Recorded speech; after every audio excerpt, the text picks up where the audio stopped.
এক গ্রামে করিম নামক এক ব্যক্তি ছিল। তার ছিল 4 মেয়ে, রিমা, সীমা, টিমা, চুমা। ওগো, দিনকাল এভাবে চলতে থাকলে কি হবে? আমাদের মেয়ে তিনটা যে বড় হচ্ছে, ওদের তো বিয়ে দিতে হবে কি না? আজকে খেলে কালকে খেতে পাই না। কবে টাকা পয়সা জমিয়ে মেয়েদের বিয়ে দিয়ে নিজেরা সুখে সংসার করব, টাকা জমাবো। কাটুরে প্রতিদিন কাঠ কাটতে জঙ্গলে যায়। সেদিনও নিয়ম মেনে জঙ্গলে কাঠ কাটতে যাচ্ছিল। আজ তো জঙ্গলে একটাও কাঠ নাই। আজ যদি কাঠ কাটতে না পারি, তাহলে আজকে আমি আমার পোলাপাইনদের কি খাওয়াবো, আমার বউকে কি খাওয়াবো? ওই, তুই কাঁদছিস কেন? তোর কি হয়েছে?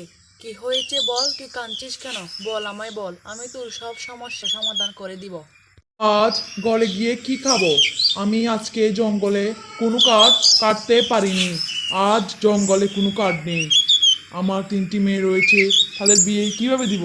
পরি কাটুরের কষ্ট দেখে তাকে স্বর্ণের মুদ্রা দিতে শুরু করলো। মুদ্রা দিতে গিয়ে পরি বলল, তুমি চলে যাও, দেখো তোমার ঘরের সামনে কিসের বৃষ্টি পড়ছে। তোমার আজ থেকে কোনো ক্ষুধার কষ্ট থাকবে না। তোমার মেয়েদের তুমি বিয়ে দিতে পারবে এই স্বর্ণের মুদ্রা বিক্রি করে, আমি বলে দিলাম। তার স্বর্ণের মুদ্রা নিয়ে বাড়ির দিকে রওনা দিল এবং দেখতে পেল তার ঘরের সামনে এক আজব তরকারি ও রুটির বৃষ্টি পড়ছে।